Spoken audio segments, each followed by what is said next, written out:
Cuentos y música. Los ecos del cine.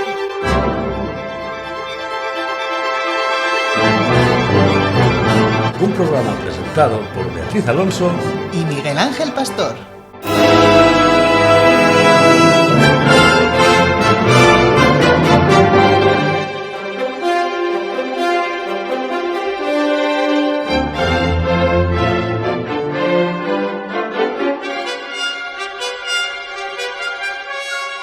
Muy buenas a todos los oyentes que están al otro lado de las ondas. Retransmitimos desde los estudios centrales de la radio del CIM para toda la comunidad del globo terráqueo. Sabemos que nos escuchan cada vez en más lugares del mundo. Hoy mandamos un saludo especial a las buenas gentes de los países hermanos de Latinoamérica. Estamos encantados una vez más de juntarnos con todos vosotros alrededor de la hoguera que ya está encendida y así, al calor de la buena radio, compartir bonitas historias en las que la palabra, los cuentos y la música son siempre protagonistas. Delante del micrófono os hablamos con la misma ilusión, como niños con zapatos nuevos, Beatriz Alonso y Miguel Ángel Pastor. Y en las cuestiones técnicas, con su mochila recién estrenada, Daniel Durán. Estáis escuchando Cuentos y música, los ecos del CIM. Sean todos bienvenidos.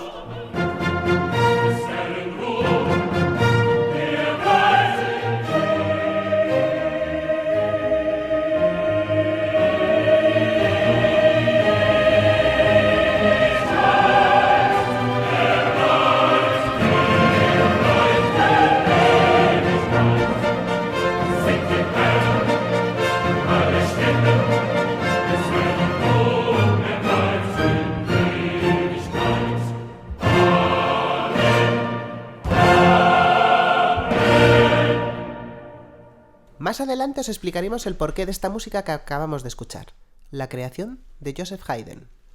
De momento, iniciamos ahora un programa muy especial. Bueno, especial no, algo más profundo, trascendental. Incluso, diría más, un programa fundamental. Vamos a hablar y reflexionar sobre las dos cuestiones que nos ponen en común acuerdo a todos los seres humanos: la vida y la muerte. El inicio y el final. El amanecer y el anochecer. La primavera y el invierno. La niñez y la senectud. El ciclo de la vida, del agua, de las rocas. En este programa, y gracias siempre a la magia del medio radio, crearemos el mundo. Ya que es un concepto tan profundo y amplio, ¿qué te parece si le dedicamos no uno, sino dos programas? Este primero a la creación, al nacimiento, y el segundo al mundo ideal y a la muerte.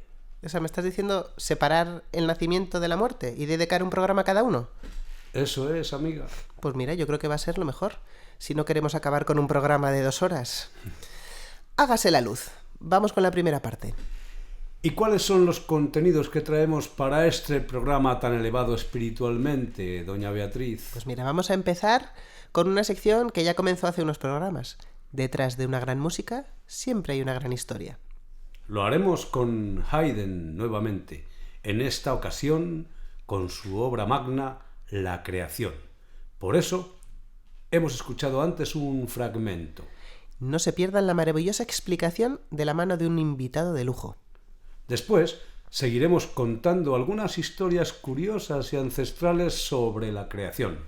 Va a ser un programa con muchos cuentos y, por supuesto, con mucha música. Sí, que al parecer nuestros oyentes echan de menos más cuentos y hoy se los vamos a traer. Y con esto dejaremos creado el universo. Todo preparado para el mundo ideal del próximo programa, que acabará con la inevitable muerte. Pero eso es otra historia que está por venir. Si les parece alucinante, no se muevan, que esto va a nacer en un instante.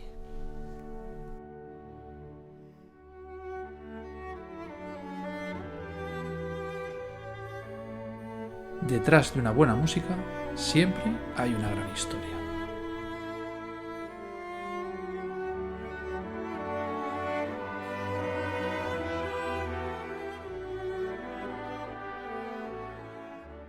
¿A quién tenemos hoy con nosotros, Beatriz? Tiene que ser alguien omnipotente. Pues casi, porque al fin y al cabo va a crear el mundo.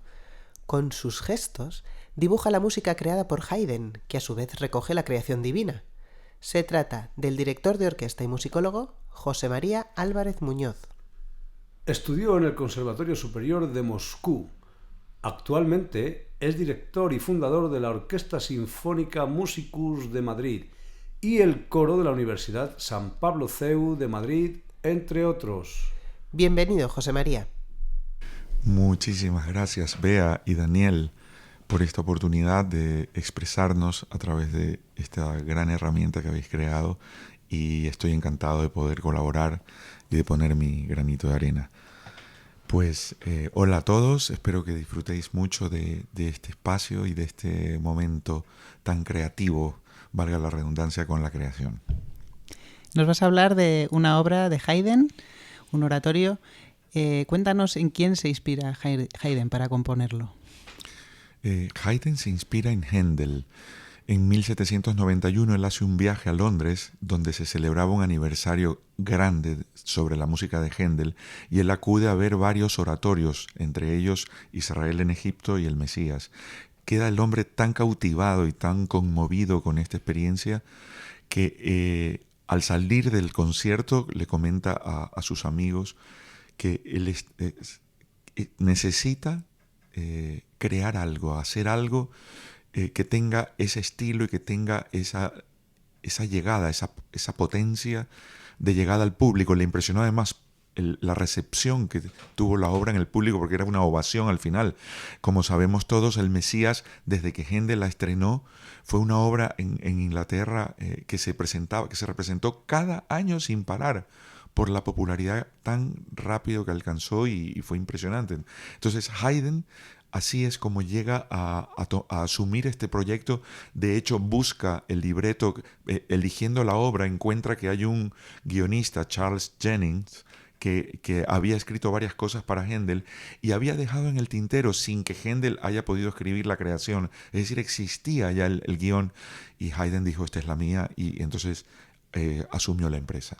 Y entonces se pone a componer esta obra, que está basada en... Claro, esta obra está basada en el libro del Génesis de la Biblia, pero también en la novela El paraíso perdido de John Milton. Es decir, porque hay elementos sacros, pero también hay elementos muy, muy humanos. Es decir, si vemos el clímax más grande de la obra, es una vez que Dios ha creado todo, lo último que pone cuando ya está toda la casa bien amueblada es al ser humano. Y ese ser humano son Adán y Eva, que son nuestros padres de todo el mundo, vamos.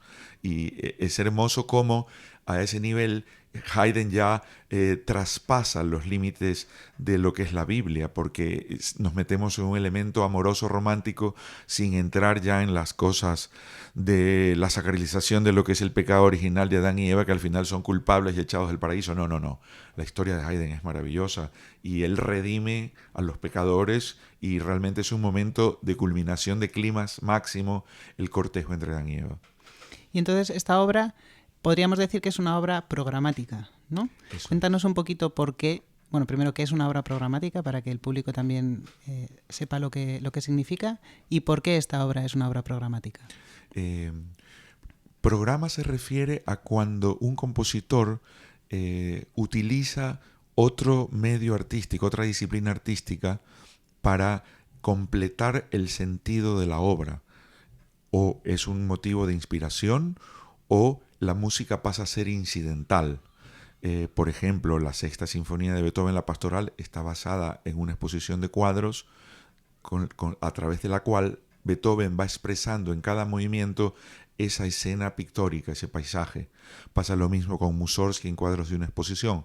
Lo que es más impresionante es que seguramente Haydn es el pionero de esto, es decir, mucho antes que Beethoven, Haydn, a través de esta obra, ¿cómo llegamos a esta conclusión? Porque en la partitura original, en el título, cuando abre el primer movimiento, pone una leyenda que dice la representación del caos. Es decir, esto queda muy claro que la música va a ser una evocación y todo el tiempo una descripción casi sinestésica, paisajística, de lo que Haydn ha interpretado como ese. De hecho, la obra empieza con el famoso Big Bang, que es una explosión de la orquesta con una sola nota do, y que a partir de ahí se empieza a mover todo esto. Cuéntanos, ¿cómo crea este caos Haydn? Eso es. Haydn utiliza una técnica absolutamente novedosa, porque realmente yo creo, y es una interpretación personal, que antes de esta obra no existe algo tan caótico. Es decir, todos los compositores han partido siempre de una estructura. De hecho, la forma como materia, la forma de la música que estudiamos todos en el conservatorio, ¿verdad?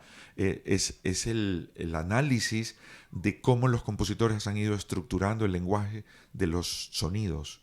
Y yo creo que es fundamental para cualquier compositor tener una forma muy clara. Pues bien, Haydn justamente hace lo contrario, crea una arbitrariedad formal para representar un desorden.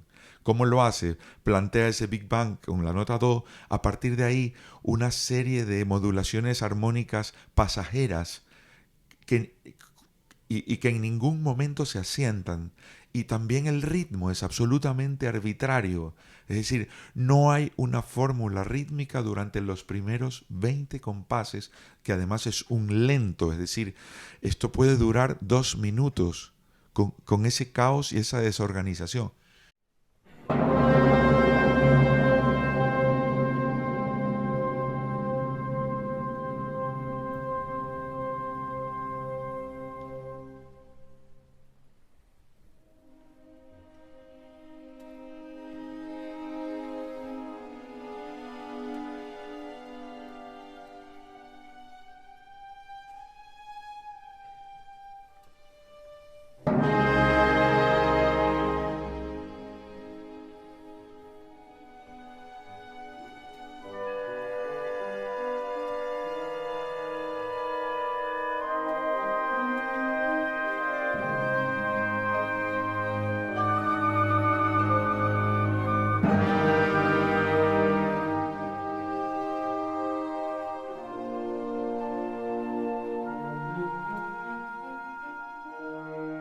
A mí me gusta, yo cuando estudié esta obra y cada vez que la tengo que interpretar, me imagino la reacción del público de 1798 cuando estrenó la obra.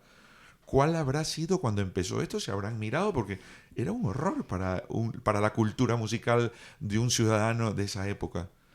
Sin embargo, poco a poco, entonces, a partir del compás 21, aparece la primera organización rítmica y melódica.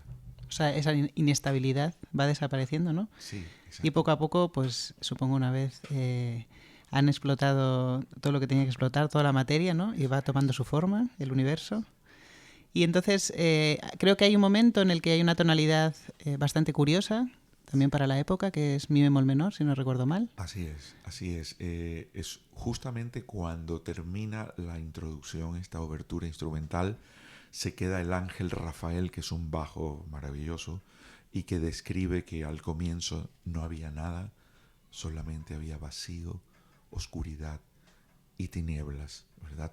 Haydn separa el final de la introducción orquestal con un enorme silencio que además le pone un calderón al silencio, que esto habla mucho de la importancia que tiene el silencio. Yo me imagino que Haydn pensaría en el silencio sideral, ¿verdad? Y de repente irrumpe el solista, que es un bajo profundo, con el texto: al comienzo no había nada y la tierra no tenía forma y estaba vacía. En este momento aparece un acorde de mi bemol menor en la orquesta, que además con una melodicidad, con una tendencia melódica descendente a las profundidades. No nos olvidemos que la tonalidad de mi bemol menor es la que tiene todos los bemoles, ¿verdad? Es decir, lo más lejano al centro de do, ¿verdad? Hacia la luz. Con lo cual esto es absolutamente intencionado. Y el texto dice: y las tinieblas colmaban todo hasta lo más profundo.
Y de esa profundidad va emergiendo poco a poco el coro, que es un coro de ángeles que canta pianísimo, y de repente ese mi bemol se vuelve mi bemol mayor, es decir, ya pasamos de 6 bemoles a 3 bemoles, ¿verdad?, hacia la luz, y el texto dice, el Espíritu de Dios estaba sobre las aguas, y Dios dijo que se haga la luz, y los ángeles dicen, y se hizo la luz.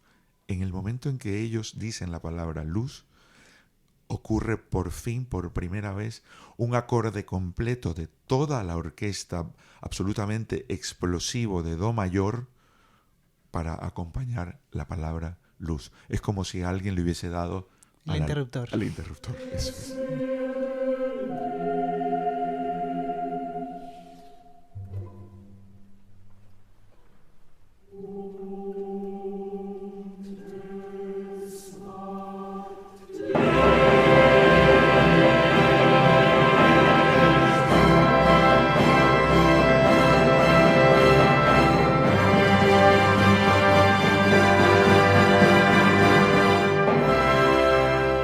Que un poquito más adelante en la obra, porque hemos estado hablando de la abertura, un poquito más adelante aparece un amanecer. Y creo que esto también es bastante especial, ¿no? Cómo Haydn compone este amanecer, cómo todos sentimos que el sol realmente está saliendo por el horizonte.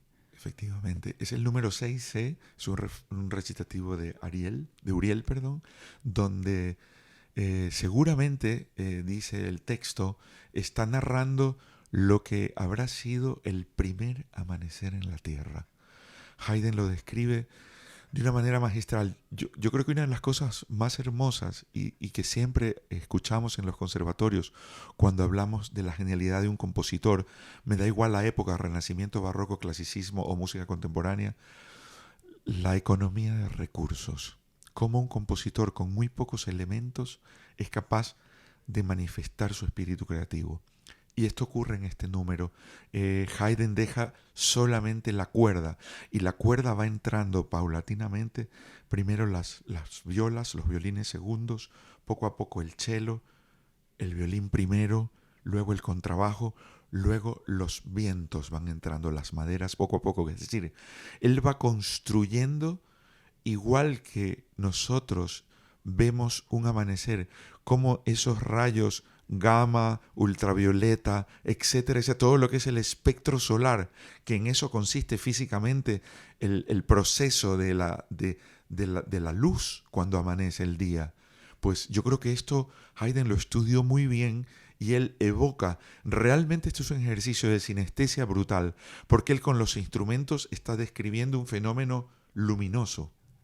Y al final, esa luminosidad que va creciendo conforme va entrando toda la orquesta, termina con un enorme ritmo de obertura francesa, con las trompetas y los trombones tocando el ritmo pam, pam, pa, pam de una marcha de obertura francesa, que es la marcha más solemne que pudo experimentar la historia de la música. Desde el barroco temprano, desde el Rey Sol, esta marcha se hace famosa en la corte francesa, y a partir de ahí todos los compositores la evocan para manifestar lo más solemne que quieren describir.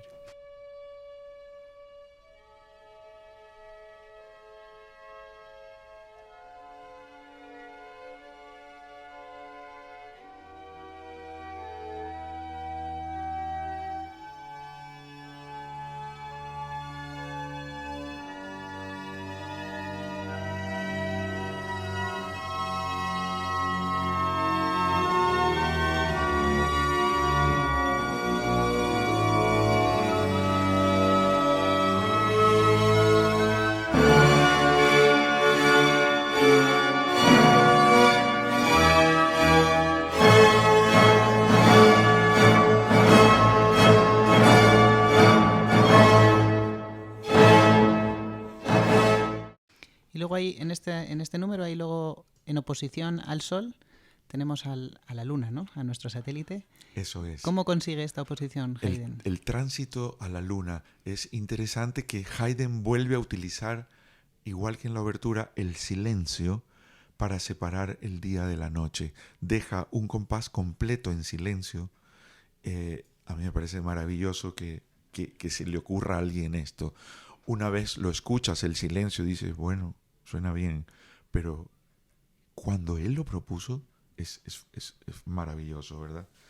Claro, él para la luna utiliza los graves, utiliza colores absolutamente oscuros, empieza con una melodía por grados conjuntos en los contrabajos solos, luego se suman los chelos, es decir, es como si hace el camino inverso del sol y así va creando ese tránsito, y cuando entra toda la cuerda la mantiene siempre en un registro muy grave y con un movimiento absolutamente lento, cadencioso, e inclusive el cantante que está cantando, el tenor, también tiene un registro muy grave. Quiero leer porque me parece precioso lo de la luna, a ver si lo encuentro, que dice: la luna con su paso cadencioso, leve y etérea claridad, se desliza en la noche silenciosa.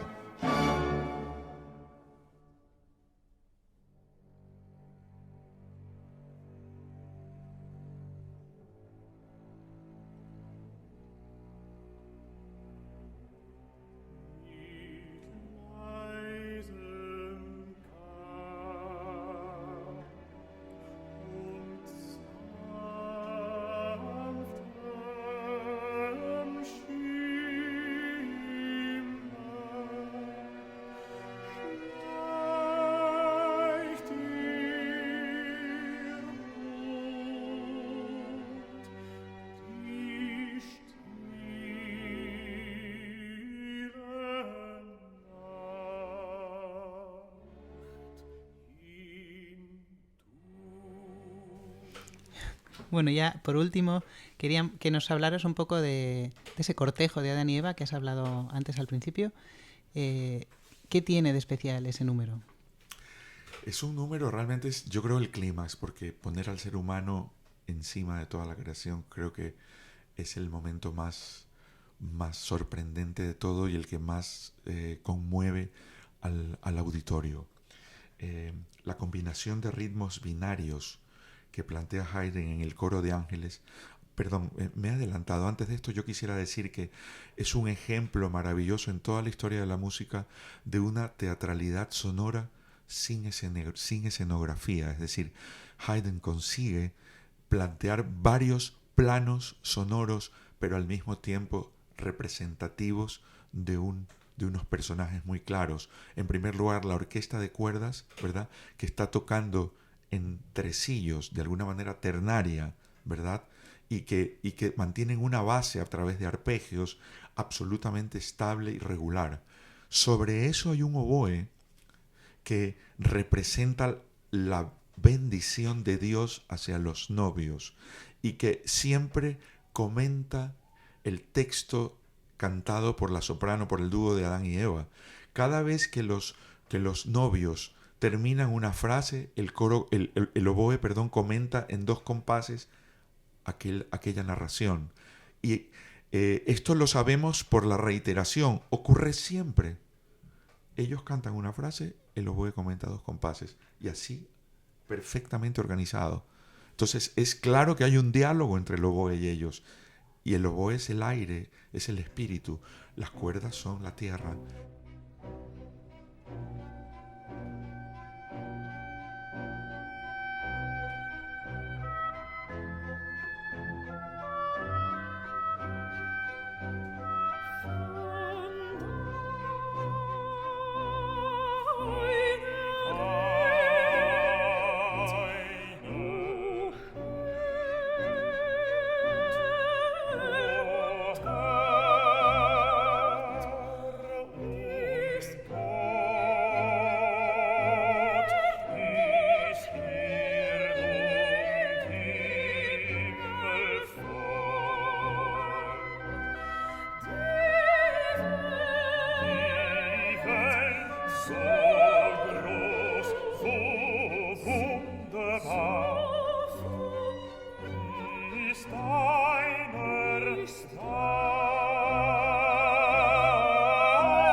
Y cuando entra el coro, por fin, después de 30 y pico de compases, el coro entra pianísimo y el coro entra en división binaria.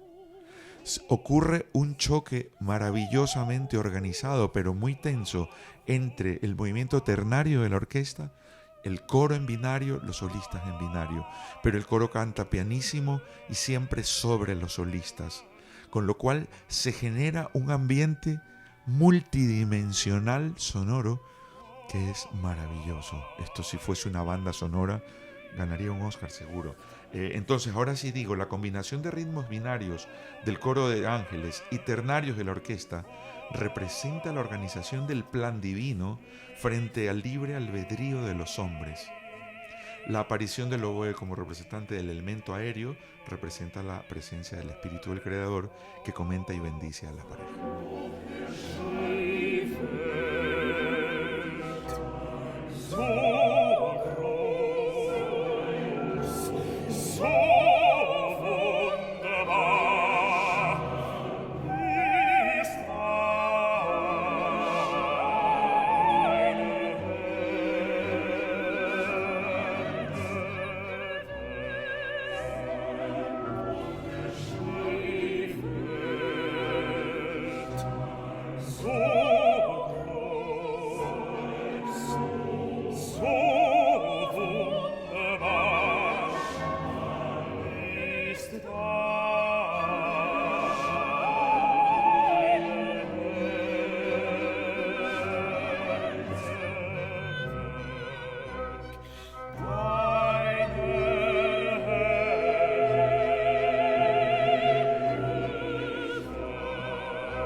Pues muchísimas gracias. Ha sido, desde luego, maravilloso escucharte, conocer tan de cerca estos 3 números, porque no hemos podido abarcar la obra al completo, de la creación de Haydn.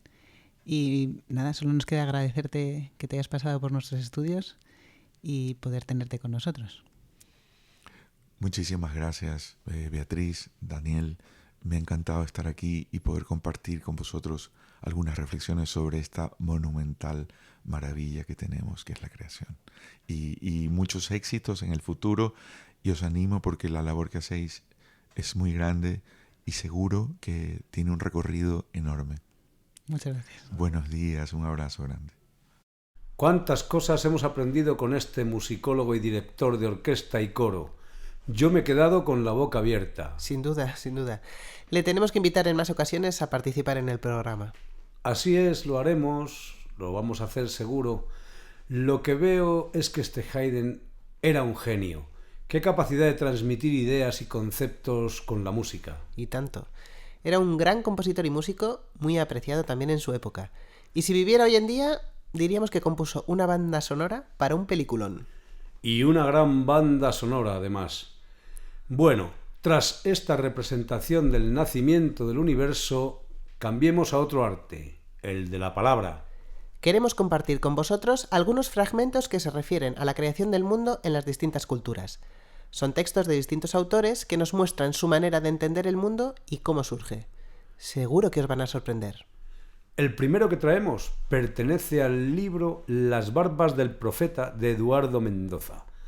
En este libro, el genial autor barcelonés analiza distintos episodios bíblicos del libro que él estudiaba cuando era niño, en la asignatura denominada Historia Sagrada. En el capítulo que le dedica a la creación, Eduardo Mendoza dice así: La creación, según la historia sagrada de mi infancia, se llevó a cabo de una tacada. En 7 días muy bien organizados y aprovechados, tal y como es el mundo ahora. En la época que yo estudiaba la creación, no se hablaba de evolución, y aunque parezca mentira, tampoco de los dinosaurios. En mi infancia, los dinosaurios eran como los microbios, unos seres que solo existían para los especialistas. La Biblia habla de grandes monstruos marinos, pero no de Diplodocus. Y ahora vamos a oír 4 historias curiosas sobre la creación del universo y del mundo. Para ello, hemos pedido la colaboración de 4 alumnos que se estrenan este curso en primero de enseñanzas profesionales en el CIM. 2 de ellos son de la línea integrada y otros 2 de conservatorio. El primer texto representa la idea de limitar el escenario del mundo en el espacio. Pertenece a la etnia polinesia que llegó a Nueva Zelanda, los maoríes. Alexia Marco, alumna de flauta de primero de la ESO, será la encargada de contarnos esta breve historia. Vamos a escuchar antes del relato un poco de su música, una canción que se llama Pokarakereana.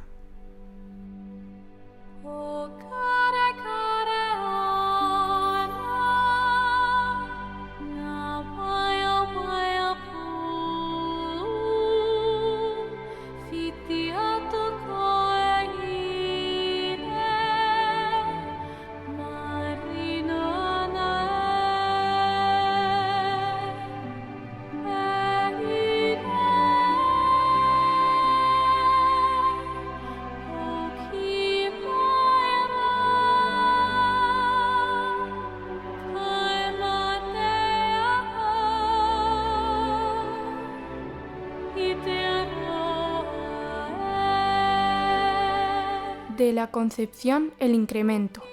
Del incremento, el pensamiento. Del pensamiento, el recuerdo. Del recuerdo, la conciencia. De la conciencia, el deseo. El mundo se volvió fructífero, se llenó de delicados brillos. Engendró una noche, la gran noche, la larga noche, la noche más baja, la noche más alta, la noche más espesa, para sentirla. La noche para ser tocada, la noche para no ser vista, la noche que termina en muerte.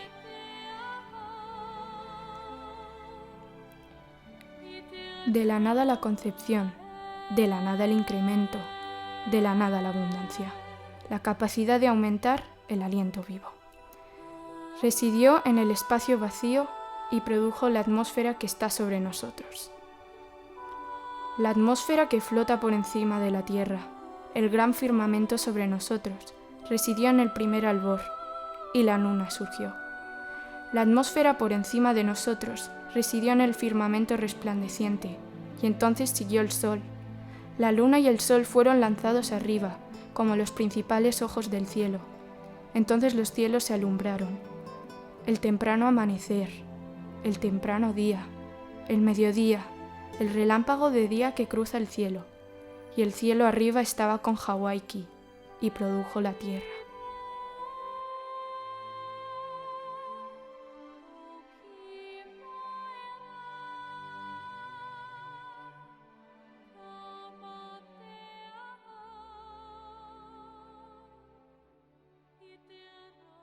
Vamos a fijarnos ahora en la cultura china. Os traemos un fragmento de un divertido mito que nos lleva a la creación del cosmos primero y del mundo después. Todo ello aderezado de música tradicional china y contado por Álvaro Puyou, alumno de violín del conservatorio.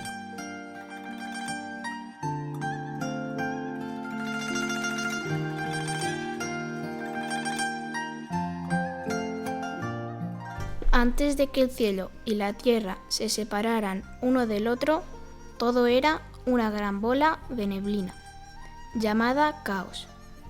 En ese tiempo, los espíritus de los 5 elementos tomaron forma y luego se convirtieron en 5 ancianos.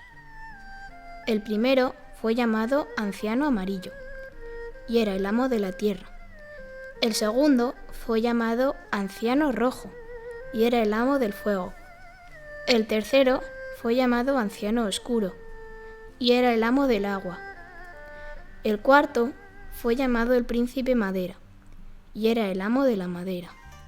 El quinto fue llamado la Madre Metal y era la señora de los metales. Cada uno de estos 5 ancianos puso en movimiento el espíritu primordial del que procedía, de manera que el agua y la tierra cayeron hacia el fondo. Los cielos quedaron solos y la tierra se asentó en las profundidades. Entonces el agua se reunió en ríos y lagos. Aparecieron montañas y llanuras. Los cielos se aclararon y la tierra se dividió. Allí estaban el sol, la luna, las estrellas, la arena, las nubes, la lluvia y el rocío.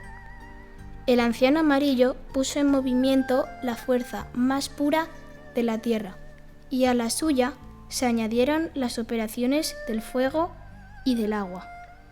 Entonces surgieron las hierbas y los árboles, los pájaros y los animales, y las generaciones de serpientes y de insectos, de peces y de tortugas. El príncipe madera y la madre metal reunieron luz y oscuridad, y así crearon la raza humana, el hombre y la mujer, y así gradualmente apareció el mundo.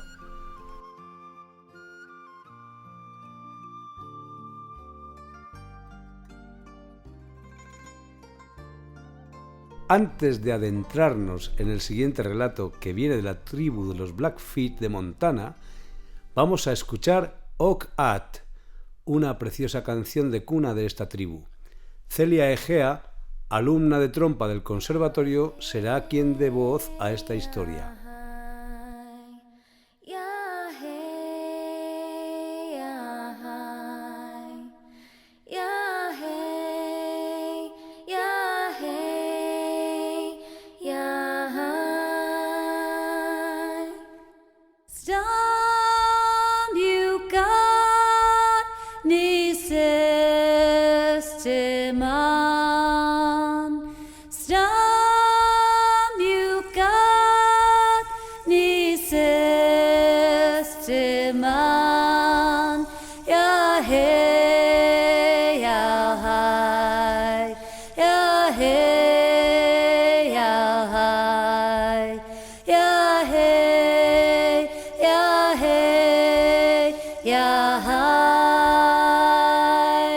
Vino del sur y fue hacia el norte, haciendo animales y pájaros mientras pasaba. Hizo primero las montañas, las praderas, los árboles del monte y del bosque. Así pasó, viajando hacia el norte, haciendo cosas mientras pasaba, poniendo ríos aquí y allá, y cascadas, y poniendo pintura roja en el suelo aquí y allá. Y compuso el mundo como lo vemos hoy. Hizo el río de leche, el Tetón, lo cruzó, y como estaba cansado, subió por una colina y se acostó a descansar. Cuando yacía de espaldas en el suelo, estirado con los brazos extendidos, marcó con piedras el contorno de su cuerpo, de su cabeza, de sus brazos, de sus piernas y de todo. Allí pueden verse todavía esas rocas. Después que hubo descansado, fue hacia el norte. Tropezó con un montecillo y cayó sobre sus rodillas. Entonces dijo: «Es fácil tropezar contigo». De manera que allí levantó dos grandes topes y los llamó rodillas, y así se llaman hasta el día de hoy. Siguió hacia el norte y con algunas de las rocas que llevaba con él construyó las colinas del pasto dulce. Un día el viejo determinó hacer una mujer y un niño. Así pues formó con barro a una mujer y a un niño, su hijo. Después de haberle dado forma al barro, le dijo: «Debéis ser gente». Entonces lo cubrió, lo dejó y se fue. A la mañana siguiente fue al mismo lugar y le quitó la cubierta y vio que las formas de barro habían cambiado un poco. A la mañana habían cambiado más y a la tercera más. A la cuarta mañana fue al lugar, quitó la cubierta, miró las imágenes y les dijo que se levantaran y caminaran. Y así lo hicieron. Caminaron hacia el río con su hacedor y él les dijo que su nombre era Na-Pi el viejo. Cuando estaban parados cerca del río, la mujer le dijo: «¿Cómo es esto? ¿Viviremos siempre y esto no tendrá final?». Él dijo: «Nunca he pensado en eso, tendremos que decidirlo. Voy a tomar una astilla del hueso de un búfalo y la tiraré al río. Si flota, cuando la gente muera, ha de resucitar en 4 días. Solo morirán por 4 días, pero si se hunde, el hombre tendrá fin». Tiró la astilla en el río y la astilla flotó.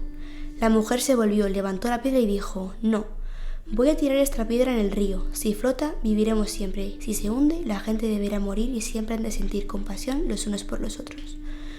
La mujer tiró la piedra al agua y se hundió. «Muy bien», dijo el viejo, «has escogido. Todos habrán de perecer».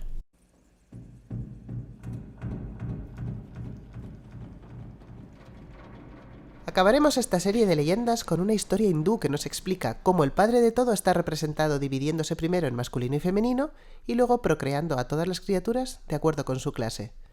En esta ocasión tendremos la voz de Irene Alonso, alumna de viola de primero de la ESO, para contarnos esta historia. Escuchemos un poco de música tradicional hindú.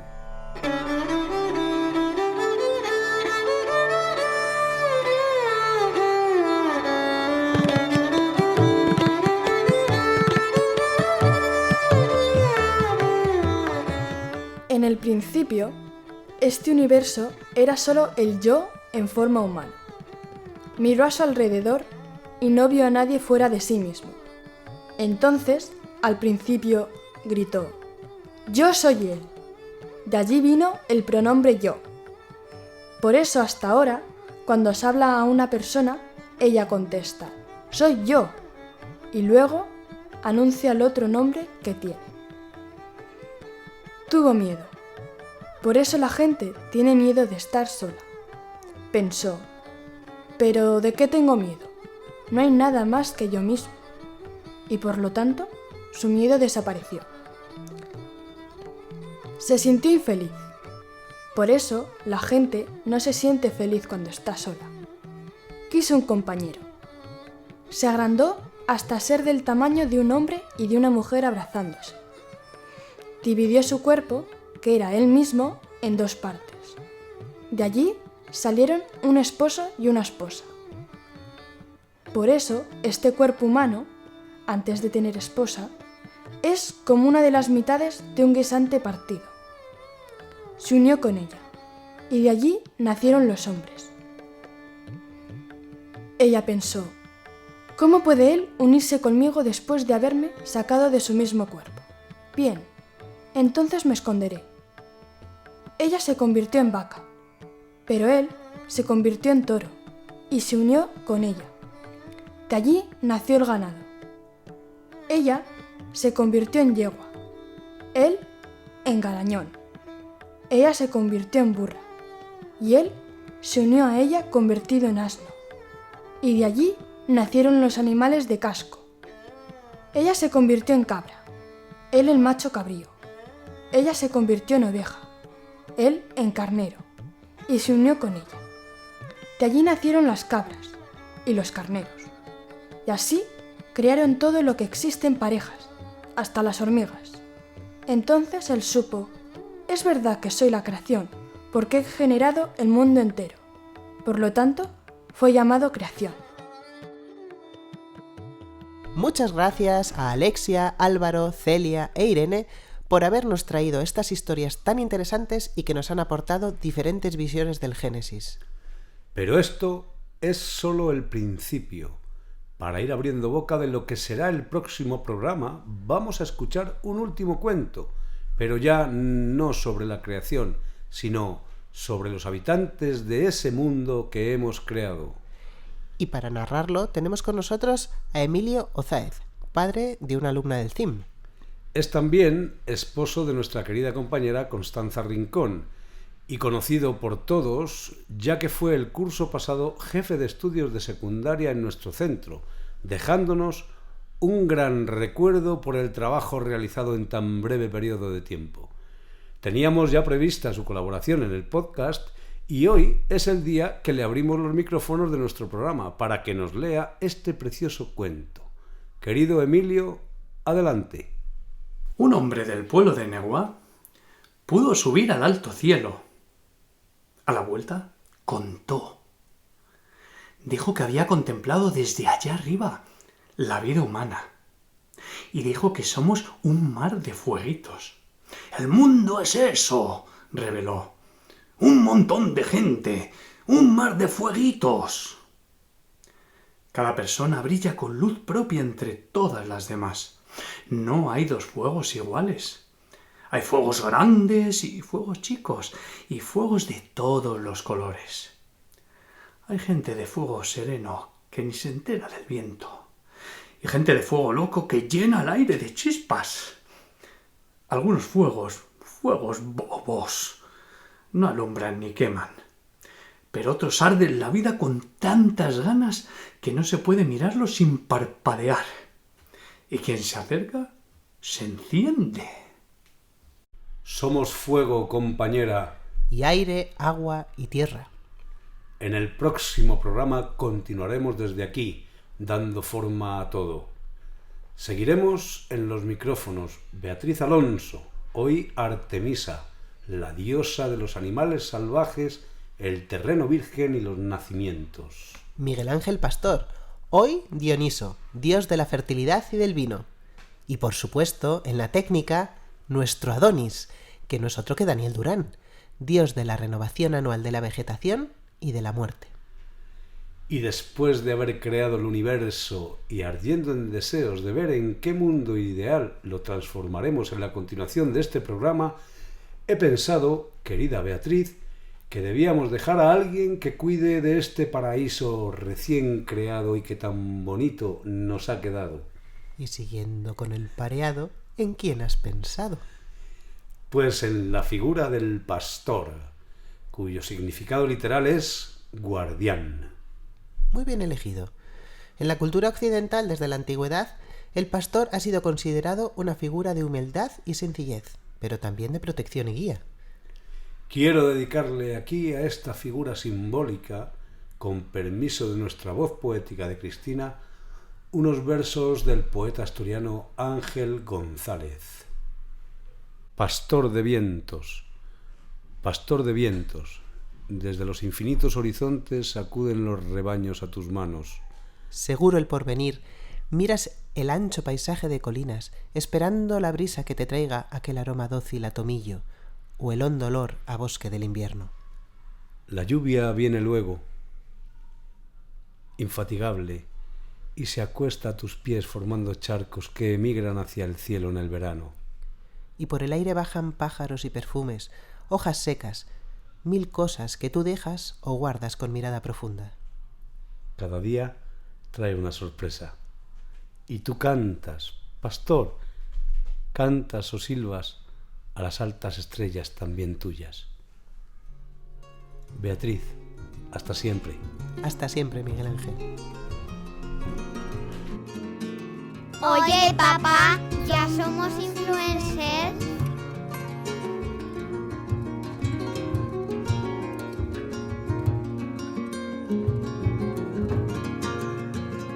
Dicen que los pastores huelen a lana.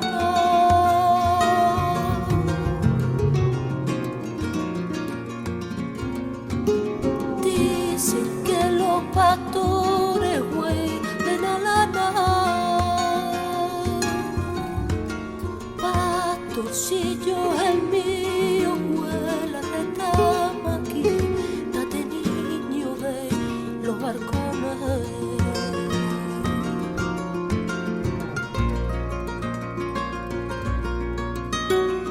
Porque si no te quitas ramo de flores,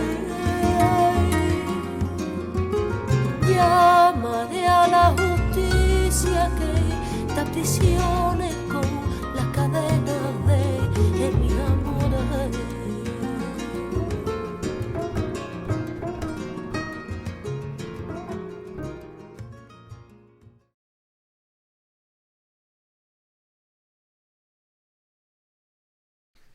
No haré más podcast hasta que no hables con mi representante.